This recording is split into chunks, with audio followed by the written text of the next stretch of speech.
അറബിക്കടലിൽ ചരക്ക് കപ്പൽ മറിഞ്ഞുണ്ടായ അപകടത്തിൽ നഷ്ടമായ സാധനങ്ങൾ അതെന്തൊക്കെ എന്നുള്ളത് MSC എൽസ 3 എന്ന കപ്പലിൽ ഉണ്ടായിരുന്ന സാധനങ്ങൾ എന്തൊക്കെ എന്നത് കഴിഞ്ഞ കുറേ ദിവസങ്ങളായി ഉയർന്നു വരുന്നൊരു ചോദ്യമാണ്. അതറിയാൻ ജനങ്ങൾക്ക് അവകാശമുണ്ട് എന്നത് കോടതി തന്നെ കഴിഞ്ഞ ദിവസം ചൂണ്ടിക്കാട്ടുകയും ചെയ്തതാണ്. ഇന്നിപ്പോൾ സർക്കാർ അതിൻ്റെ പട്ടിക വിശദമായി തന്നെ കോടതിയിൽ സമർപ്പിച്ചിരിക്കുന്നു. മെഡിറ്ററേനിയൻ ഷിപ്പിംഗ് കമ്പനിയുടെ ഉടമസ്ഥയിലുള്ള MSC എൽസ 3 നമുക്കറിയാവുന്നതുപോലെ തോട്ടപ്പള്ളി സ്പിൽവേയിൽ നിന്ന് 14.6 നോട്ടിക്കൽ മൈൽ അകലെയാണ് മുങ്ങിയത്. കപ്പലിലെ മുഴുവൻ ജീവനക്കാരെയും അടുത്ത ദിവസങ്ങളിലൊക്കെ തന്നെയായി രക്ഷപ്പെടുത്തിയിരുന്നു. 643 കണ്ടെയ്നറുകളാണ് ആകെ ഈ കപ്പലിൽ ഉണ്ടായിരുന്നത്.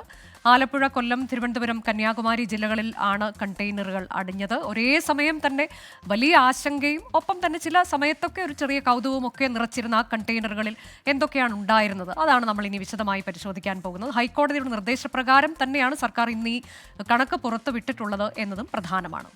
13 കണ്ടെയ്നറുകളാണ് എത്തിയ 13 കണ്ടെയ്നറുകളിൽ ഉണ്ടായിരുന്ന ഒരു വസ്തു കാൽസ്യം കാർബൈഡ് എന്നുള്ളതാണ് സർക്കാർ പറയുന്നത്.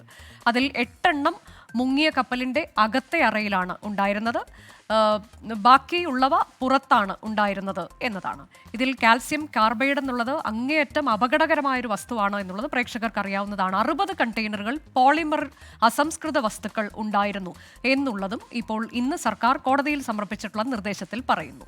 ഈ അപകടകരമായ വസ്തുക്കൾ എന്ന് പറയുന്നത് ഈ 2 വസ്തുക്കൾ അങ്ങേയറ്റം അപകടകരമാണ്. അതിൽ തന്നെ കാൽസ്യം കാർബൈഡ് എന്ന് പറയുന്നത് അത് ജലവുമായി കൂടിച്ചേർന്ന് അസെറ്റലിൻ എന്ന വാതകം ഉണ്ടാവുകയും സ്ഫോടനത്തിന് കാരണമാവുകയും ചെയ്യുന്നു എന്നുള്ളതാണ്. അത് മത്സ്യസമ്പത്തിനൊക്കെ വലിയ ദോഷകരമാണ്, ഹാനികരമാണ് എന്നൊക്കെയുള്ള വിവരങ്ങളും ഇതിനോടകം തന്നെ നമ്മൾ പുറത്തുവിട്ടിട്ടുള്ളതുമാണ്. ഈ പോളിമറും കാൽസ്യം കാർബൈഡും കൃത്യമായി എത്ര കണ്ടെയ്നറുകൾ ഉണ്ട്, അതെവിടെയൊക്കെയാണ് എന്നതിൻ്റെ വിശദമായ കാര്യങ്ങളാണ് ഇപ്പോൾ നമ്മൾ പ്രേക്ഷകരെ അറിയിച്ചത്. ഇനി ക്യാഷ് എന്നെഴുതിയ കണ്ടെയ്നറുകൾ ഉണ്ടായിരുന്നു. ആ കണ്ടെയ്നറുകളിൽ പക്ഷേ ഉണ്ടായിരുന്നത് പണമാണ് എന്ന തരത്തിലേക്കൊക്കെ മുൻപ് ചില വാർത്തകൾ വന്നിരുന്നു. പക്ഷേ അതിന്നിപ്പോൾ കൃത്യമായി തന്നെ കോടതിയിൽ സർക്കാർ അറിയിച്ചിട്ടുള്ളത് കാഷ്യൂ ആണ് ക്യാഷ് എന്നെഴുതിയിരുന്ന കണ്ടെയ്നറുകൾ ഉള്ളത് എന്നതാണ്. ഇനിയും 46 കണ്ടെയ്നറുകളിൽ തേങ്ങയും കശുവണ്ടിയും നട്ട്സും ഉണ്ട് എന്നുള്ളതാണ്. 39 കണ്ടെയ്നറുകളിൽ കോട്ടൺ അഥവാ പഞ്ഞി ആണ് ഉള്ളത്. അതിൻ്റെ കണക്കും ഇന്ന് പുറത്തു വന്നു.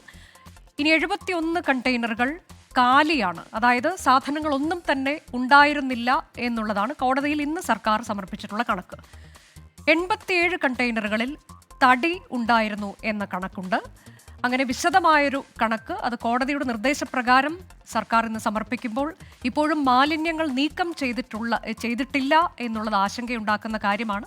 കഴിഞ്ഞ ദിവസം മത്സ്യത്തൊഴിലാളികൾക്ക് ചില സഹായധനം ഒക്കെ സർക്കാർ പ്രഖ്യാപിച്ചിട്ടുണ്ട്. പക്ഷേ ഇപ്പോഴും ഈ മാലിന്യങ്ങൾ നീക്കം ചെയ്യാത്തത് ആശങ്കയ്ക്ക് കാരണമാവുകയും ചെയ്യുന്നുണ്ട്.